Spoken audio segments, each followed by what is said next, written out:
সনদ বলি বা জাতীয় সনদ বলি, এই বিষয়ে স্বাক্ষরিত হওয়ার জন্য সবচেয়ে বেশি আন্তরিকতা আমরা প্রদর্শন করেছি।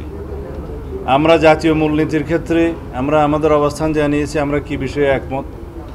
আমরা ৭০ অনুচ্ছেদের ব্যাপারে আমাদের পজিশন জানিয়ে আমরা সেখানে একমত হয়েছি এবং সেটা জাতীয় সনদে অন্তর্ভুক্ত হবে, সবাই সেটা একমত হয়েছে। এবং এরপরে পার্লামেন্টের স্থায়ী কমিটিগুলোতে সভাপতিত্ব দেওয়ার ক্ষেত্রে বিরোধী দলের কাছে সভাপতিত্ব দেওয়ার ক্ষেত্রে আমরা তখন একমত হয়েছি 4টি গুরুত্বপূর্ণ কমিটি সহ।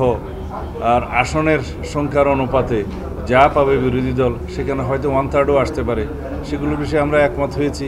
আমরা প্রধানমন্ত্রীর মেয়াদের ক্ষেত্রে যেটা জীবদ্দশায় বা সারা জীবনে কোনো ব্যক্তি 10 বছরের বেশি প্রধানমন্ত্রী আসনে বহাল থাকবেন না, সেই বিষয়ে আমরা একমত হয়েছি।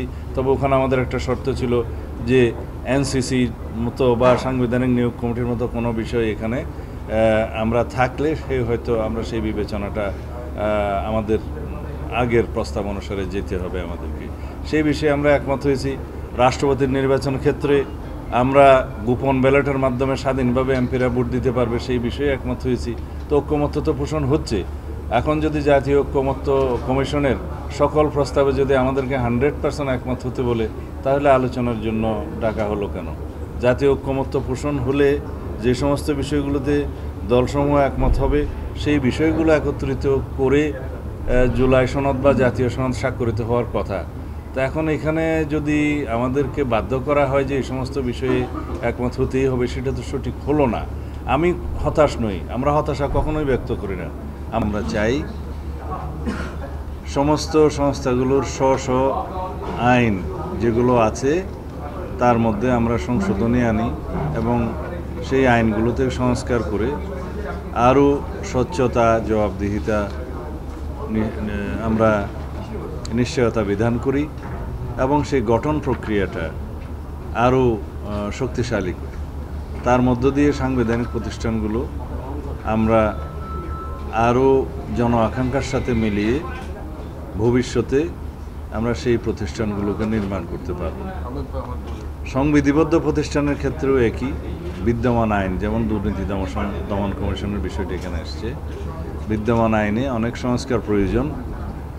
আমরা প্রয়োজনীয় গণতান্ত্রিক সংস্কারের মধ্য দিয়ে দুর্নীতি দমন কমিশনের নিজস্ব স্বচ্ছতা, জবাবদিহিতা, নিশ্চয়তা বিধান করতে চাই এবং একই সাথে একটি শক্তিশালী দুর্নীতি দমন কমিশন, কার্যকর দুর্নীতি দমন কমিশন আমরা গঠন করতে চাই। এই কথাগুলো আমরা বলেছি এবং আরও অন্যান্য কমিশন এবং আইনের দ্বারা নির্ধারিত আরও যদি সংস্থা থাকে, সকল বিষয়েই ঐক্যমতের ভিত্তিতে আমরা আইন প্রণয়নের মধ্য দিয়ে সেই নিয়োগ বিধিটা স্ব আইনে রাখতে চাই। কারণ আমরা রাষ্ট্রের মধ্যে ভারসাম্য প্রতিষ্ঠার জন্য নির্বাহী বিভাগ, বিচার বিভাগ এবং বিচার বিভাগ এবং আইনসভা, নির্বাহী বিভাগ, বিচার বিভাগ এবং আইনসভা সবগুলো একটা ভারসাম্যমূলক কর্মকাণ্ড বা ভারসাম্যমূলক একটা রাষ্ট্র ব্যবস্থা প্রতিষ্ঠা করতে চাই এবং সকল বিভাগের যার আওতাধীন স্বাধীনভাবে আইন কর্মকাণ্ড যাতে পরিচালনা করতে পারে, সেই ব্যবস্থাটা আমরা প্রতিষ্ঠা করতে চাই। এই বিষয়ে এখানেই আমার বক্তব্য শেষ।